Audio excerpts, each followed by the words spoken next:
व बरकातुहू।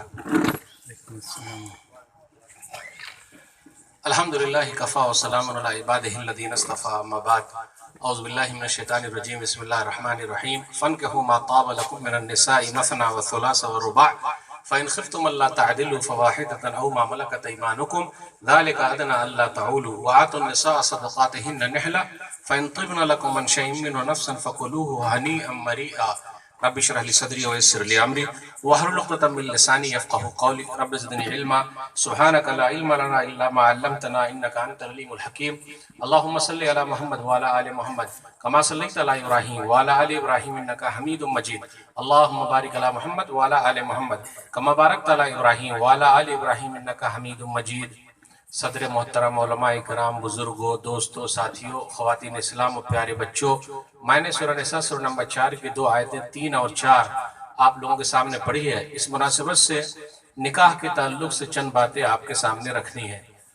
अल्लाह रब्बुल आलमीन का बेइंतहा शुक्र और एहसान है कि हम और आप निकाह की तकरीब की मुनासिबत से यहाँ जमा हैं। अल्लाह ताला हम तमाम लोगों की हाज़िरी को कबूल फरमा ले, आमीन। सबसे पहले आज मैं शेख के लिए मौलाना का लफ्ज़ इस्तेमाल नहीं करूँगा। दुल्हे मियाँ तैयब साहब को अल्लाह ने तैयबा अता कर दी है, जोर से बोलिए आमीन। बारकल्लाहु लका व बारका अलैका व जमा बैनकुमा फी खैर, आमीन बोलिए आमीन। दावत की मुनासिबत है और माशाअल्लाह खाने की भी दावत है, तकरीर की भी दावत है, हर चीज की दावत ही दावत है। और अक्सर क्या होता है कि जब दावत का लफ्ज आए तो मन में खाने पीने की मुनासिबत से अपने जबान बाहर निकल कर होठों पर हिलने लगते हैं। क्या मालूम कौन सा आइटम बना होगा। तो काबिल मुबारकबाद है शेख साहब, क्योंकि कहीं कहीं पर आप देखिएगा लोग शादी के लिए ढोल बाजे का एहतमाम करते हैं, ढोल बाजा वगैरह चलता है, भाई शादी है और वो भी लाइफ में एक मर्तबा होती है, तो ऐसा होता। लेकिन शेख ने उस दावत को दीनी दावत में बदल दिया। अल्लाह उनकी मेहनत को कबूल फरमा ले, अल्लाह हम सब की हाजिरी को कबूल फरमा ले, आमीन।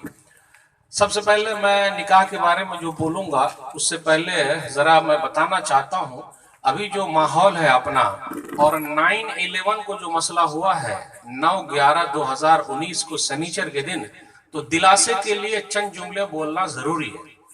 मेरे भाई, हमने और आपने फैसला तो हारा है जाहिरी तौर पर, लेकिन हौसला नहीं हारा, इसलिए घबराइएगा नहीं। फैसला जाहिरी तौर पर हारा है लेकिन हौसला नहीं हारा। कुछ चीजों में ठीक है, supreme court is supreme but not infallible. Supreme court supreme है लेकिन चूक हो सकती है, जस्टिस एस वर्मा ने कहा है। मैं जो भी बात करूंगा इस सिलसिले में लोगों के हवाले से मेरी कोई बात नहीं रहेगी।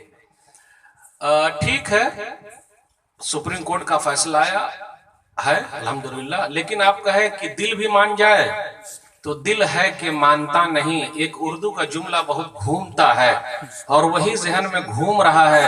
लाख दिल को मनाते हैं लेकिन दिल है कि मानता नहीं। लेकिन सुप्रीम कोर्ट के फैसले से कुछ चीजें जो हमारे लिए उम्मीद की किरण है, हमारे लिए उम्मीद की किरण है और फायदा है। अब तक हम लोगों को यही कहा जाता था बाबर की औलाद है, मंदिर तोड़ के मस्जिद बनाए।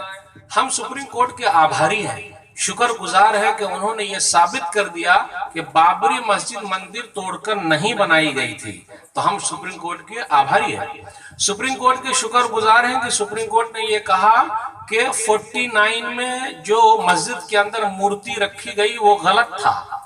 कम से कम कहे तो हम सुप्रीम कोर्ट के आभारी हैं कि उन्होंने ये कहा सुप्रीम कोर्ट ने कि 6 दिसंबर 1992 को जो बाबरी मस्जिद शहीद की गई वो गलत था और ये क्राइम था और ऐसे मुजरिमों को पकड़ना और उसको सजा देनी चाहिए। तो मेरे भाइयों, वरना अब तक हमको यही सुनने में आता था बाबर की औलाद है, बाबर की औलाद है, बाबर की औलाद है, और बड़े मसाइल पैदा हुए और पूरे भारत देश में हम मुसलमानों के खिलाफ एक नफरत की बीज बो दी गई है 30 सालों में तरह तरह से। अब क्या करें, कहां कहां जवाब दीजिएगा, थक गए। लेकिन मेरे भाइयों, कुछ चीजों में उम्मीद की किरण बाकी है। 92 में जब बाबरी मस्जिद शहीद हुई थी तो शहीद करने वाले अब तक 30 कार सेवक मुसलमान हो चुके हैं।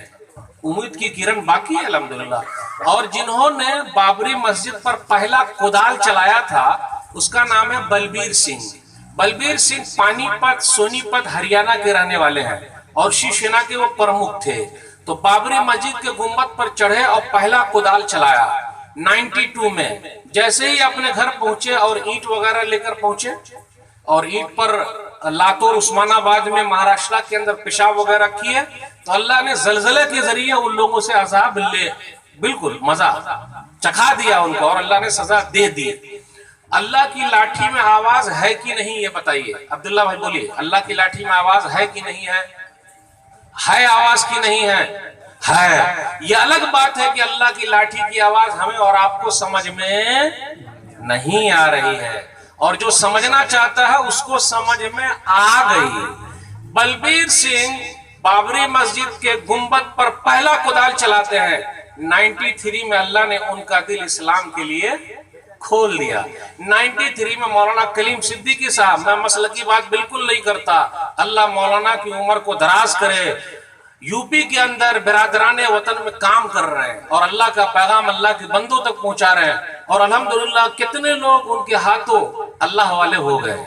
मेरे भाइयों, यही बलबीर सिंह मोहम्मद आमिर बने और जब मोहम्मद आमिर बने तो कहा मैंने एक मस्जिद शहीद किया है, अब मैं 100 मस्जिदें बनाऊंगा और अल्हम्दुलिल्लाह 90 मस्जिदों को वो आबाद कर चुके हैं।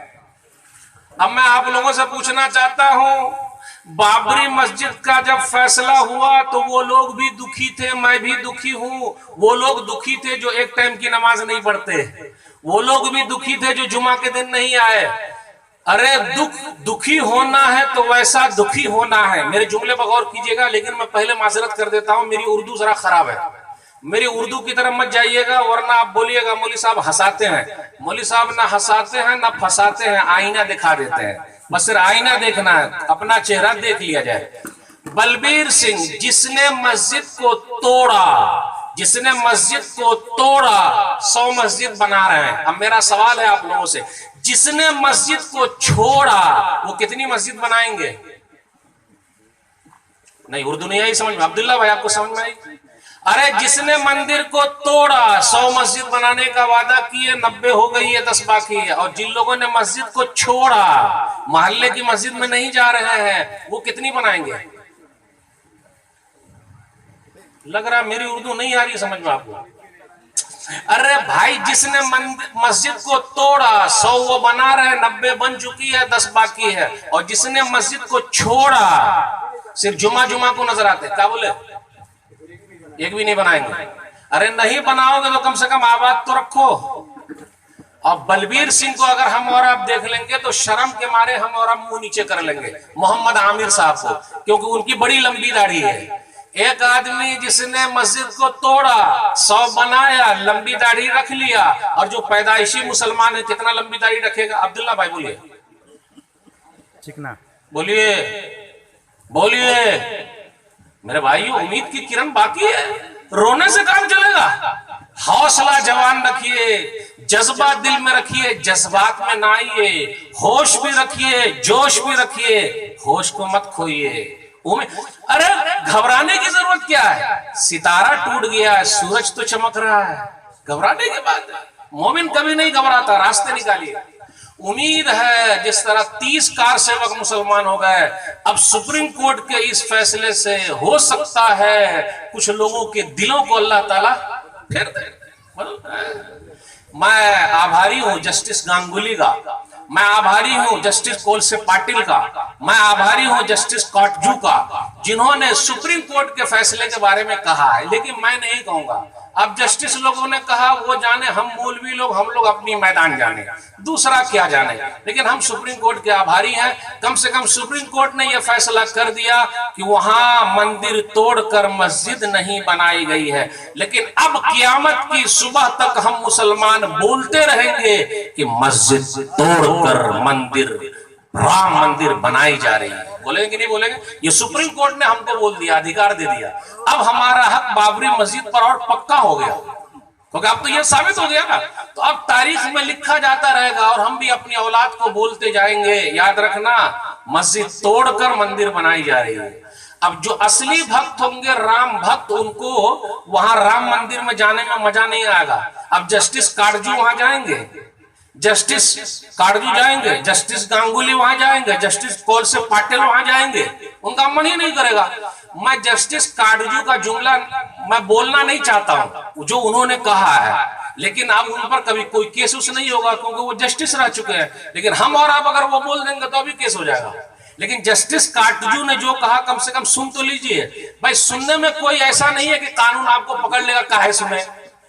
जस्टिस काटजू ने कहा, लोग बोलते हैं राम जी भगवान है, राम जी इंसान थे, लेकिन मैं नहीं बोलूंगा। हम काहे को जहां बोल रहे हैं, हम काहे को जहां बोल रहे हैं। सुप्रीम कोर्ट ने कहा कि वो भगवान है तो भगवान है। सुप्रीम कोर्ट ने कहा कि सब कुछ सही था, मस्जिद के हक में जा रहा था, आखिर में कहा राम लाला विराजमान को हम जगह दे रहे हैं तो अब दे रहे हैं, लेकिन 5 एकड़ आपको अलग दे रहे हैं। तो भाई किस, जब हमारा हक है ही नहीं मुसलमानों का, तो 5 एकड़ आप हमको काहे दे रहे हैं। क्या मुसलमानों को अल्लाह ताला ने दौलत नहीं दी है? हाँ, हम गरीब जरूर हैं, मोहताज जरूर हैं, पिछड़े हुए जरूर है, लेकिन अल्लाह के घर के नाम पर 10 रुपया तो निकाल सकते कि नहीं निकाल सकते भाई। लेकिन मुस्लिम पर्सन अल्लाह जो साबित करेगा, जो चाहेगा 5 एकड़ लेना नहीं लेना, सुन्नी वक्फ बोर्ड जो कहेगा हम उसके पाबंद हैं, हम अपनी तरफ से कुछ नहीं कहेंगे। लेकिन अल्हम्दुलिल्लाह आज भी अगर हम और आप अपना कुर्ता इस तरह उठा दे और लोगों से कहे भैया 10 रुपया देना अल्लाह के नाम पे, तो अब तो माशाल्लाह लोग देने वाले हो जाएंगे। तो मेरे भाइयों हौसला जवान रखिए, मेरे भाइयों घबराने की जरूरत नहीं। मेरे भाइयों सितारा टूटा है लेकिन सूरज चमक रहा है, उससे फायदा उठाइए और दावत व तबलीग का काम करना है, लोगों के दिलों को बदलिए। एक जुमला याद रखिएगा, खाने काबा में कितने बुत रखे हुए थे? 360। नबी सल्लल्लाहु अलैहि वसल्लम रोड पर नहीं आए, बुतों को निकालो, बुतों को निकालो, रोड पर नहीं आए। सहाबे कराम रोड पर नहीं आए, प्यारे नबी सल्लल्लाहु अलैहि वसल्लम ने लोगों के दिलों को बदल दिया और वही बुत खाने आगे चल के तौहीद खाने हो गए। है आयूरिशे तातार के अफसाने से, है आयूरिशे तातार के अफसाने से पासवा मिल गए काबे को सनम खाने से। मेरे भाइयों दावत व तबलीग का काम असल है। जिन लोगों ने मस्जिद को तोड़ा है और अब मंदिर बनाने जा रहे हैं, कम से कम हो सकता है अब देखिए अल्लाह किसी के दिल में डाल दे। आज भी बलबीर सिंह कहते जो मोहम्मद आमिर हो गए, सुप्रीम कोर्ट मुझे जो सजा दे मैं सजा भुगतने को तैयार हूं, क्योंकि मैंने मुल्क का कानून अपने हाथ में लिया है। मेरे भाइयों उम्मीद की किरण बाकी है। लाला ओ लाला लाला, ये वाकया सुनने के बाद मैं अपना उन्वान चेंज कर दूंगा। लाला, अरे क्या लाला, हरदोई यूपी के रहने वाले लाला। लाला हर साल विजय दिवस मनाते थे। 86 में मस्जिद का ताला खुला राजीव गांधी के जमाने में, तो कांग्रेस कम जिम्मेदार है। नरसिम्हा राव 92 में थे, मुल्क के प्रधानमंत्री जी, उन्होंने तो कहा था कि हम मस्जिद बना के देंगे। बेचारे दुनिया से चले गए, अगर होते तो हो सकता है बना देते, है कि नहीं। उम्मीद पर दुनिया कायम है मेरे भाई हो। ठीक है, बाबरी मस्जिद चली गई, हमें दुआ दे के गई है, कम से कम आप लोग अपने मोहल्ले की मस्जिदों को आबाद रखिएगा। मैं जब आबाद थी या बर्बाद थी, हमारे चाहने वाले कैसे थे, अंदर खुद इबादत करते थे और बाहर वालों को पूजा करने के लिए जगह दिया। इससे और ज्यादा भाईचारा क्या हो सकता है। लेकिन क्या कहा जाए, ये क्या कहा जाए भाई, हमने फलस्तीन में यहूदियों को मेहमान बन के बुलाया, मेहमान आइए, और हमको ही भगा दिया और इस्राइल नाम से हुकूमत कायम कर ली। हमने भाईचारा कायम रखा, बाहर की जगह आप ले लीजिए पूजने का, अंदर हम नमाज पढ़ने के लिए ले लेते हैं, हम ही ने बुलाया। और आज सुप्रीम कोर्ट के जरिए कहा जा रहा है आपने काहे बुलाया था, इसलिए आप ही चले जाइए। ठीक है, अब जो भी हो मेरे भाइयों घबराने की जरूरत नहीं है। भाईचारा ऐसा भी कायम न कीजिए कि भाई बोलते बोलते हम मुसलमान चारा बन जाए। वही हुआ है, भाई करते करते हमको चारा बना लिया गया। इसलिए कहा गया अयोध्या तो झांकी है, काशी मथुरा बाकी है। अयोध्या तो बहाना है, काशी मथुरा निशाना है। उमा भारती जी को कौन नहीं जानता, लाल कृष्ण आडवाणी जी को कौन नहीं जानता, विनय कटियार जी को कौन नहीं जानता।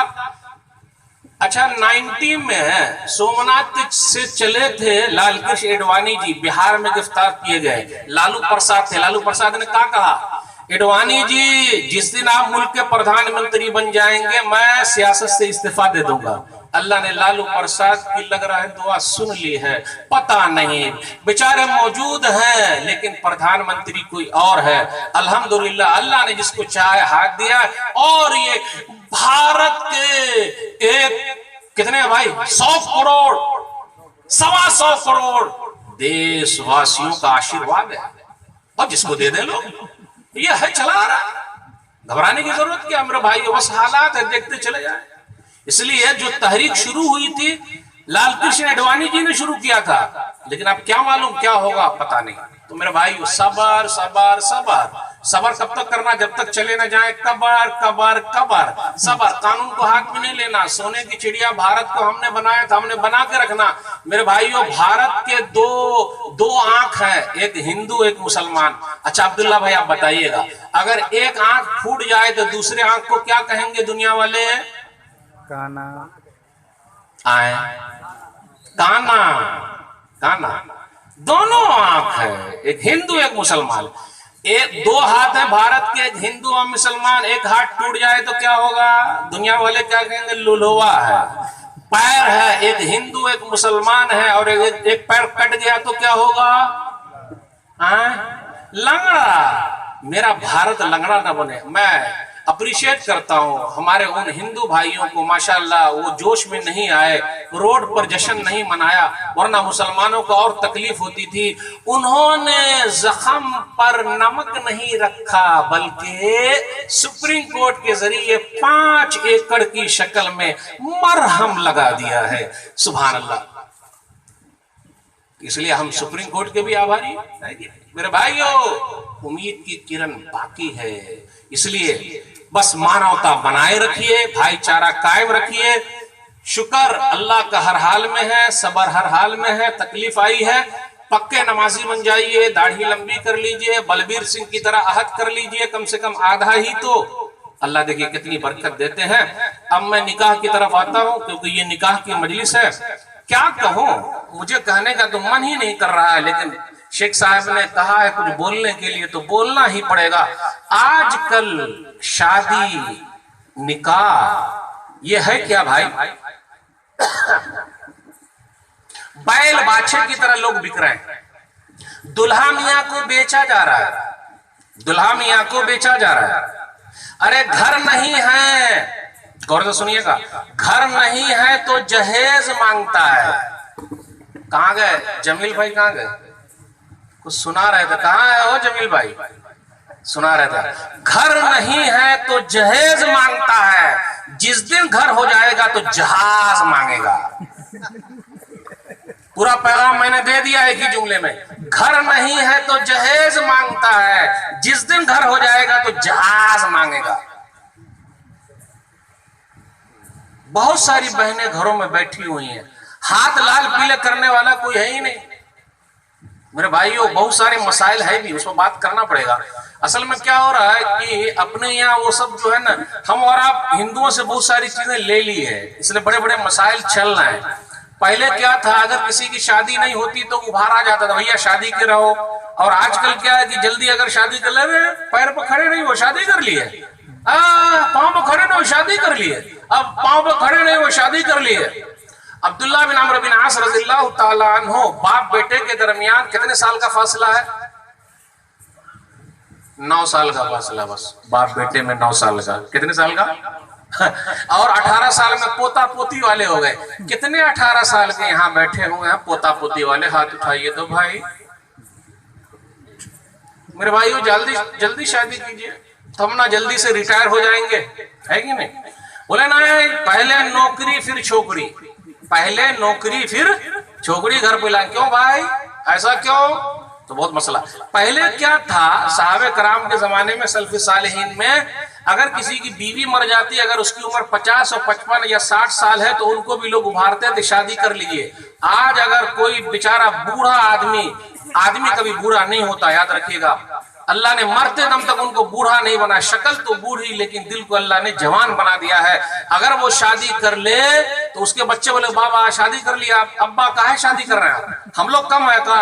अरे भैया आप लोग जहां तक आपकी हद है वही ना कीजिएगा, फिर काहे आप अब्बा को मना कर रहे? नहीं दूसरी शादी हो जाएगी, फिर बच्चे पैदा हो जाएंगे तो जमीन पर कब्जा हो जाएगा, इसलिए अब्बा आपने शादी नहीं करना।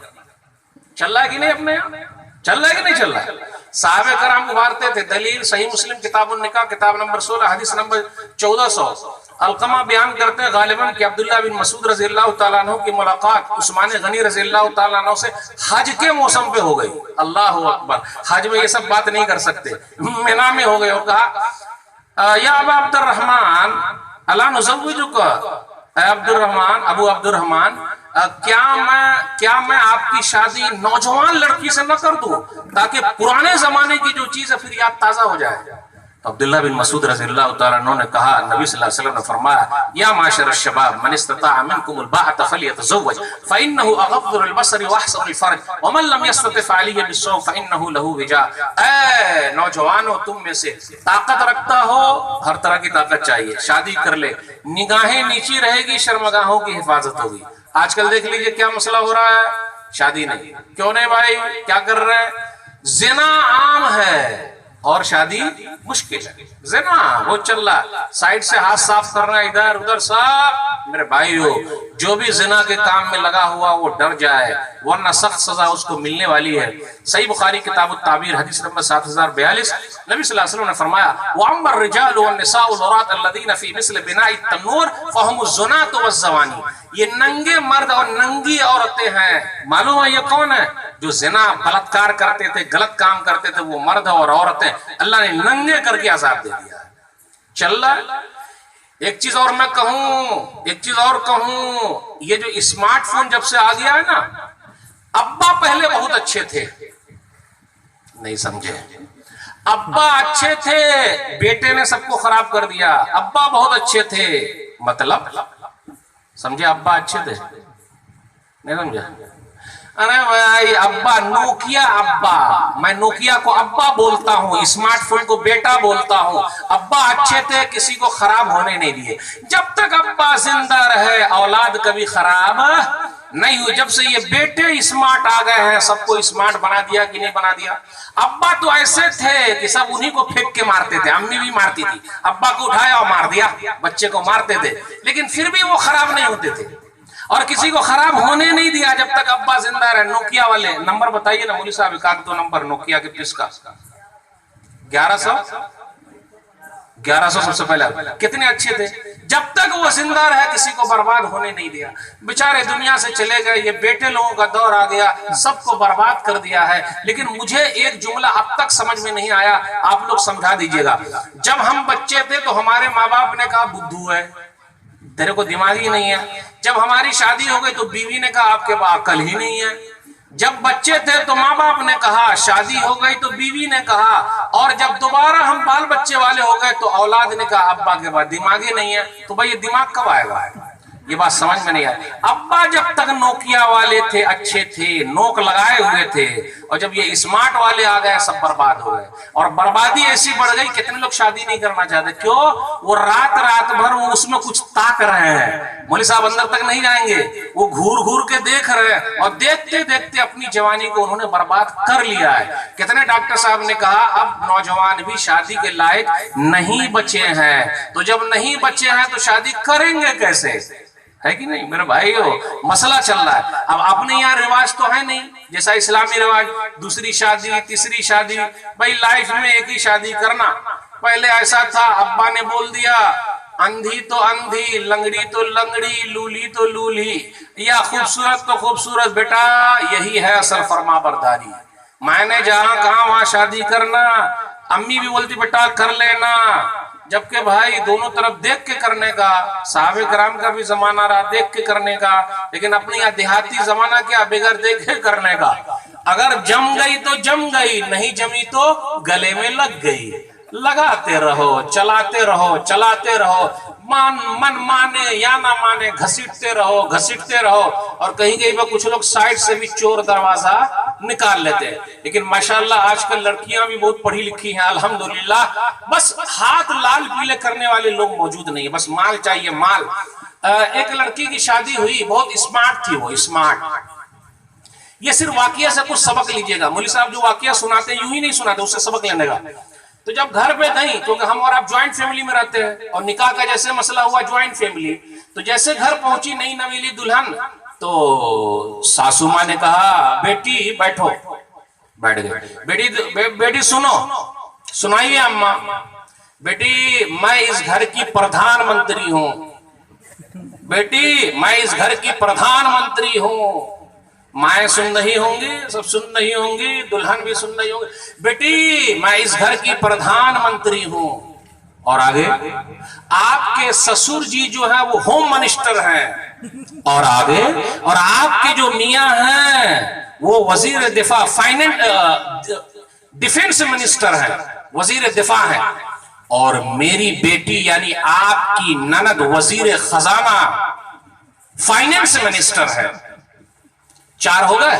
बेटी मैं प्रधानमंत्री हूं, आपके ससुर जी होम मिनिस्टर हैं और आपके मियां डिफेंस मिनिस्टर हैं, और मेरी बेटी यानी आपकी ननद वो फाइनेंस मिनिस्टर है। आप क्या बनोगी?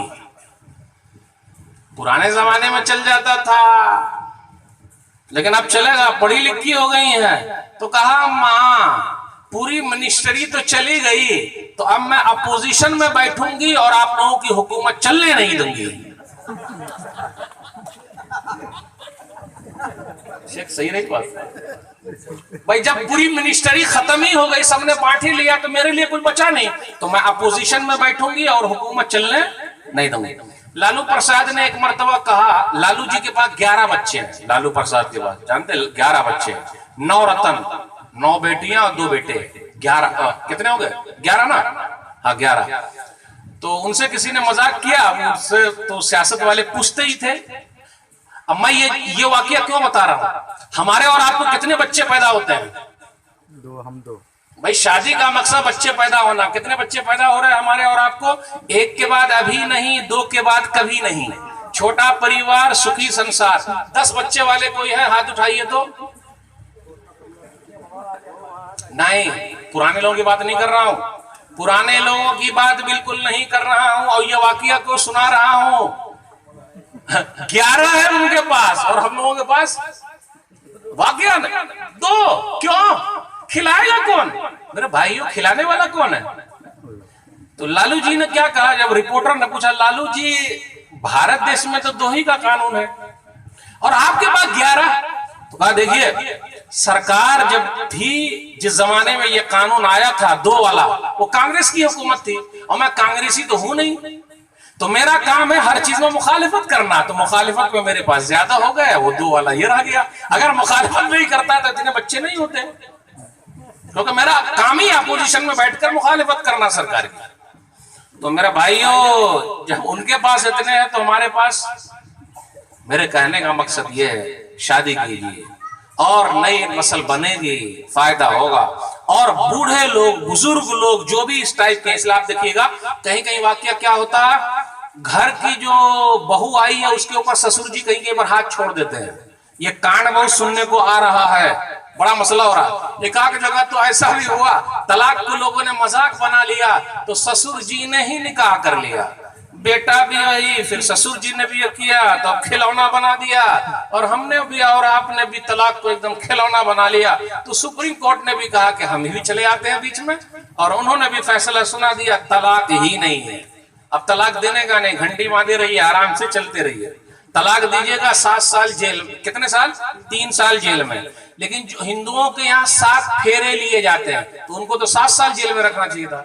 हम 3 मरतबा बोलते हैं, मैंने कबूल किया, मैंने कबूल किया, मैंने कबूल किया, तो 3 साल। वो लोग 7 मरतबा घूमते हैं, तो कितने साल जेल में होना चाहिए? 7 साल। लेकिन चलिए कोई मसला नहीं, अगर हम 3 साल जेल में रहेंगे तो सरकार हमारी बीवी का, हमारे बाल बच्चों का खर्च उठाएगी। कितना बड़ा फायदा है। हर आदमी चाहेगा कि अंदर चला जाए, सरकारी नौकरी बीवी को मिल जाएगी, बच्चे को मिल जाएगी। फायदा है कि नहीं है मेरे भाइयों? खैर का पहलू निकालिए, हर चीज को नेगेटिव मत लीजिए, लेकिन तलाक देने का भी तरीका सीखिए। अपने यहाँ वो भी मसला गड़बड़ चल रहा है, जबरदस्ती कहीं कहीं पर तलाक दे दी जाती, दिलाई जाती है, ये तलाक दे। और खास तौर पर जहां गोल्ड शादी होती है ना, गोल्ड, इधर से भाई बहन, इधर से भाई बहन, और बीच में मार नहीं। अब इधर का कोई मसला हुआ, मेरी बेटी को छोड़ा, तेरी बेटी को भी छोड़ देंगे, चल रहा है। और कभी कभी ऐसा भी होता है, बीवी को भी उभारा जाता तो अपने शौहर को छोड़ के खुला ले ले। लैसा मिन्ना मन खब्बब इमरातन अला ज़ौजिहा, सूरह नबी दाऊद किताब तलाक 17:12-75 है गालिबा, उसके अंदर यह है। वो हम में से नहीं है जो किसी औरत को उभारता है कि अपने शौहर को छोड़ दे। है कुछ लोग ऐसे भी है, छोड़ देने का गाड़ी है, बंगला है, और आजकल हम और आप नेक लोगों को अपनी बच्ची नहीं देते। मौलवी को तो कोई देता नहीं, मौलवी को नहीं देता भाई, मौलवी को नहीं देते। क्यों नहीं देते? क्योंकि मौलवी के पास जो ना करे बाबू भैया वो करे रुपया, सब पूरा रुपये का खेल है।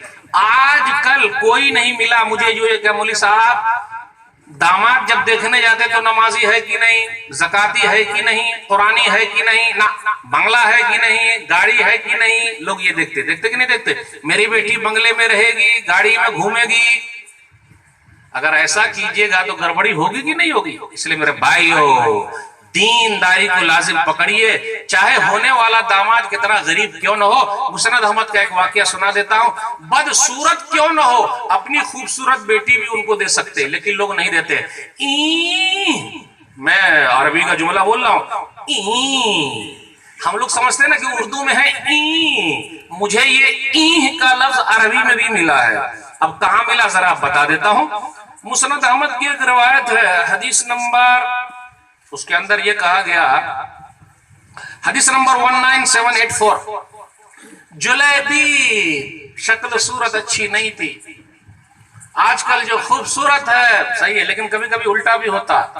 अंगूर और लंगूर, क्या मालूम कब कैसी सेटलमेंट हो जाए, पता नहीं। लैला और मजनू, इश्क अंधा होता, ना अकल देखे न शक्ल देखे, लेकिन अक्सर लोग चाहते हैं जरा हीरो होना चाहिए। और हम लोग भी जरा देखने जाते हैं तो दीनदारी कम क्या देखते हैं, हीरोइन होनी चाहिए।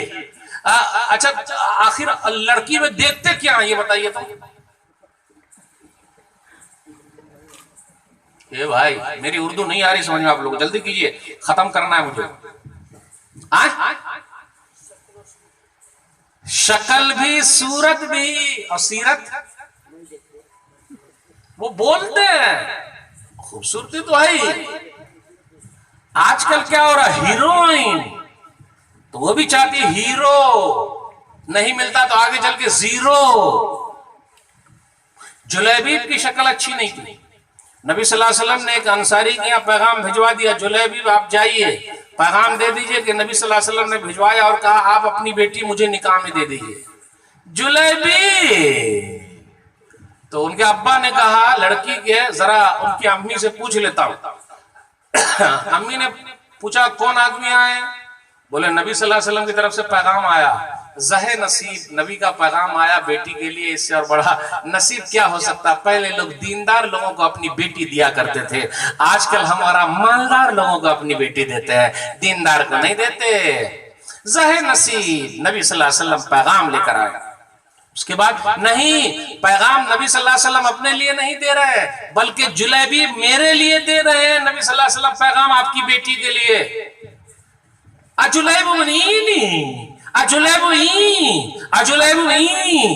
सेम यही कंडीशन है अरबी में।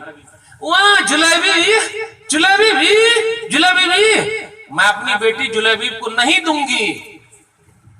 कुर्बान जाइए उस अल्लाह वाली लड़की पर।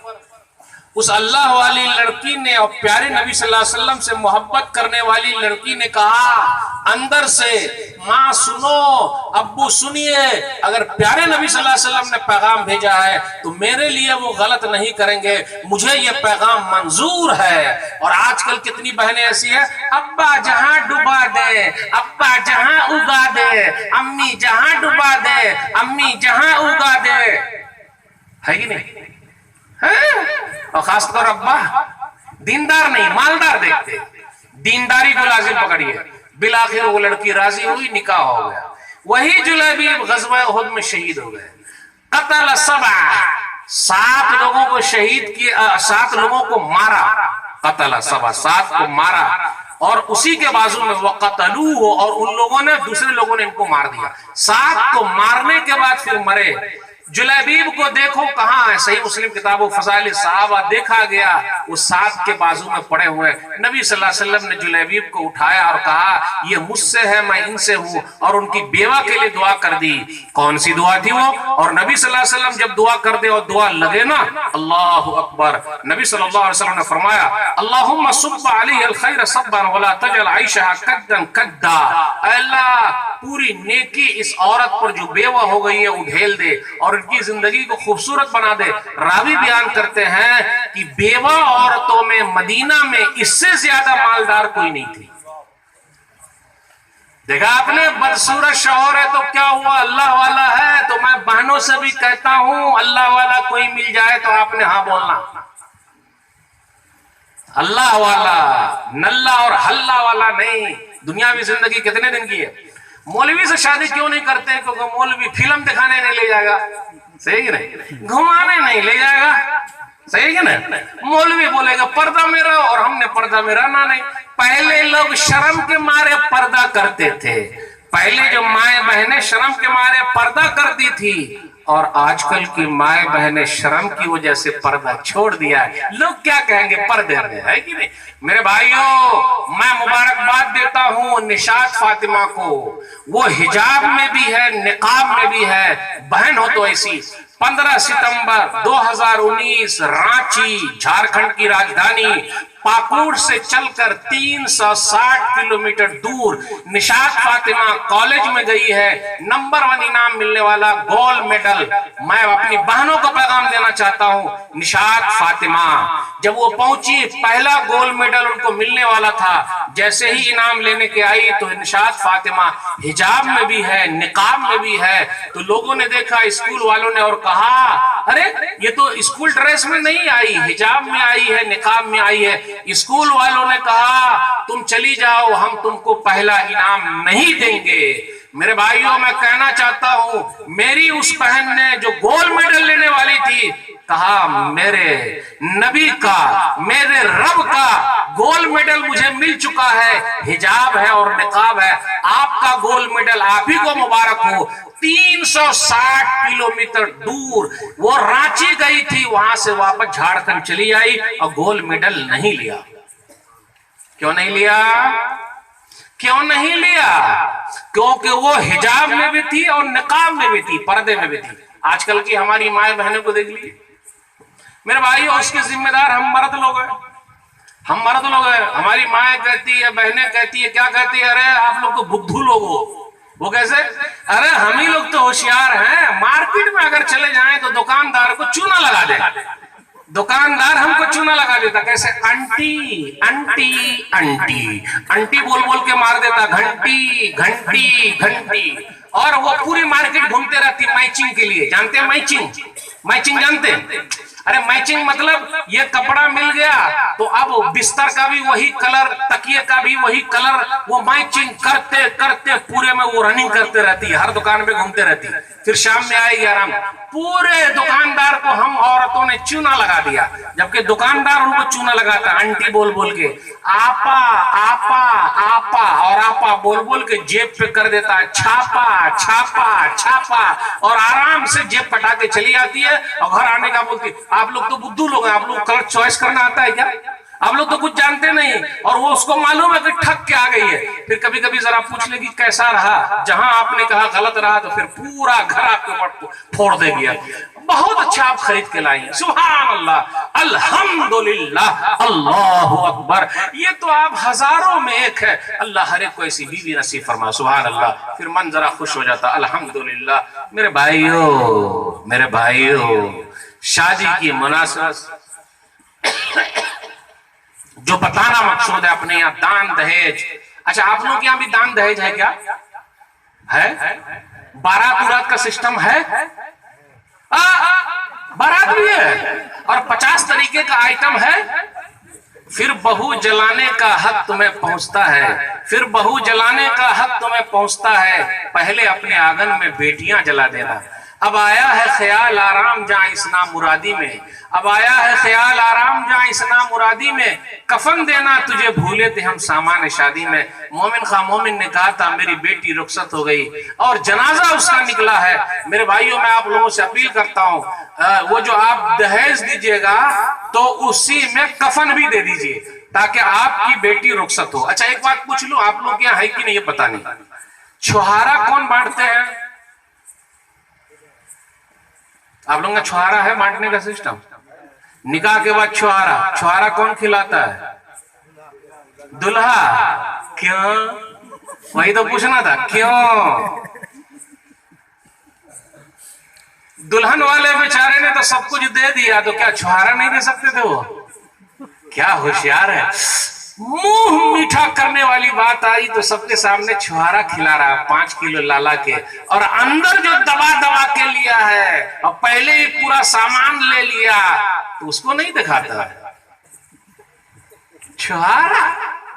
अब मैं बोलता हूं लड़की वाले ही छुहारा खिलाएं। शेख साहब, एक ही तो लेके आता है ना सबके सामने, छुहारा लाके सबके सामने दिखाता है कि हम मुंह मीठा कर रहे हैं। छुहारा भी लड़की वाले दे देना भाई, जब आप सब कुछ दे ही दिया तो आपको क्या है। बस एक दो बात बयान करके रुखसत हो रहा हूं। मियां बीवी दोनों के लिए है, अब तो बन ही गए तो झगड़ा नहीं करने का। काजी शुर है, शादी हुई 20 साल तक अभी झगड़ा ही नहीं हुआ। अल्लाह अकबर। और हमारे और आपकी हालत क्या है? पहले दिन खटपट शुरू हुई, एक हफ्ता जरा चलाएंगे, या एक साल पहले वाले लोग चलाते थे, दुल्हा बोले दुल्हन सुने, दूसरे साल दुल्हन बोले दुल्हा सुने, और तीसरे साल दोनों बोले पड़ोसी सुने। अब तो पहले ही दिन से खटपट, हर खटखट, क्योंकि वो दान दहेज देकर आई है। तो जब देकर आई है तो सर पर चढ़ के रहेगी कि आपकी बात मानेगी। मियाँ बीवी दोनों के लिए है। अब वो नहीं बोलने का कि अरे यार शादी करके फंस गया, वो फंस गई, वो मेरा वो अच्छा था तो वो दिस और डैट, क्योंकि मोबाइल फोन ने एक ही बिस्तर पे दोनों है, वो उधर लगी हुई है, ये इधर लगे हुए हैं। यानी दूर वालों से नजदीक है, नजदीक वालों से दूर है। तो अपनी जिंदगी को बर्बाद मत कीजिए, मोबाइल में टाइम दीजिए, टाइम देना पड़ेगा, बीवी को टाइम दीजिए, ये सबसे अहम चीज है। एक नए आदमी, बुजुर्ग आदमी लिस्ट लेकर गए, बुजुर्ग को दिखाया, उसमें बीवी का टाइम ही नहीं लिखा। तो वो सोच रहे थे कि मेरी तारीफ होगी कि मैं ये काम करता हूँ, वो काम करता हूँ। तो बड़े बुजुर्ग ने, भैया बीवी को कितना टाइम देते हो? तो वो तो टाइम लिखा ही नहीं, वो लिखना पड़ेगा। ये सबसे अहम चीज है। अगर हम टाइम नहीं देंगे अपने बच्चों को, घर वालों को, तो आगे चल के वो लोग हमको टाइम नहीं देंगे। इसलिए जरूरी है ये टाइम दीजिए। और अपने यहाँ ज्वाइंट फैमिली है, इसलिए मसला गड़बड़ है। पहले क्या था, शादी हुई साइड, क्योंकि कभी भी मुलाकात कर सकते, कोई मसला नहीं, कोई न रात का इंतजार न दिन का इंतजार। नबी सल्लल्लाहु अलैहि वसल्लम की हदीस, सही मुस्लिम किताबुन निकाह, किताब नंबर 16, हदीस नंबर 1403। नबी सल्लल्लाहु अलैहि वसल्लम रास्ते पर जा रहे हैं, एक औरत पर आपकी नजर पड़ी, आप फौरन अपनी बीवी ज़ैनब के पास आए। वही तमअसुमनिया, वो चमड़े को साफ कर रही थी। इस हदीस से मुझे कई पॉइंट बताने हैं जो आजकल झगड़ा हो रहा है और तलाक हो रही है और खुला भी हो रहा है, इसी हदीस में छुपा हुआ है। वो चमड़े को दबागत दे रही थी, चमड़े को साफ कर रही थी। नबी सल्लल्लाहु अलैहि वसल्लम ने अपनी जरूरत पूरी की। इसमें एक बहुत बड़ा सबक है माँ बहनों के लिए, भाइयों के लिए भी।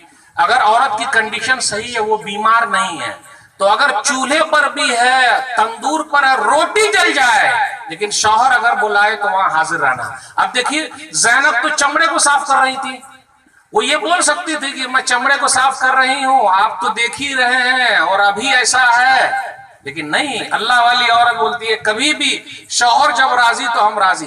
आजकल हमारे घराने बहुत सारे शौहरों ने कहा मौलवी साहब मेरा घर बर्बाद है। बीवी क्या बोलती, मॉडर्न टाइप की, मेरे शौहर ने मेरे साथ रेप किया। शौहर रेप करेगा? अगर तबीयत सही है, बीमार है तो कोई मसला नहीं, शौहर रेप करेगा? बहुत सारे घराने बर्बाद है। कुछ लोगों ने कहा मौलवी साहब तवाइफ के बाद जाते हैं तो बड़ा मजा आता, अच्छा रहता, लेकिन अपने घर पर रहो तो कुछ नहीं। वही बीवी है जब बाहर जाएगी तो बना सिंगार करके, शादी में जाएगी तो 16 सिंगार करके, और घर पे वही रहेगी तो वो प्याज और लहसुन वाला कपड़ा पहन के रहेगी, उसी से बदबू आती रहेगी और कुछ नहीं। उसमें हमारी और आपकी भी कमी है। हम भी बाल इधर उधर रखते हैं, मुंह इधर उधर रखते हैं, और मुंह के अंदर जो हमारे बदबू आती रहती है, और घर पे हम लोग पहुंचते हैं तो एकदम शेर की तरह होते हैं। और अलाम जी नहीं, प्यारा अंदाज अपना मिसवाक कीजिए, बाल उल अच्छे रखिए। अरे दुल्हा बन के रहिए भाई पहले रात। उसी तरह दुल्हन जब आप चाहते हैं तो ये सब जरा करना पड़ेगा भाई, तभी शादी कामयाब हो सकती है और ये चलती रहेगी। अब्दुल्लाह बिन अब्बास रज़ियल्लाहु तआला अन्हु कहते हैं कि मैं हर दिन अपनी बीवी के लिए बनता हूं, संवरता हूं। हम और आप कैसे बनते संवरते हैं? दाढ़ी साफ कर लिया। अरे भाई ऐसे नहीं होगा भाई, मर्दांगी रखिए, मिसवाक कीजिए, खुशबू का इस्तेमाल कीजिए, चेहरा जरा अच्छा रखिए।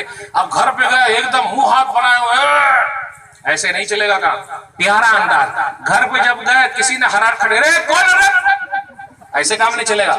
घर पे गए तो बीवी जो एकदम सुई की तरह सीधी हो जाती, बच्चे लोग बिल में घुस जाते, अब आ गए, ऐसे काम नहीं चलेगा मेरे भाइयों।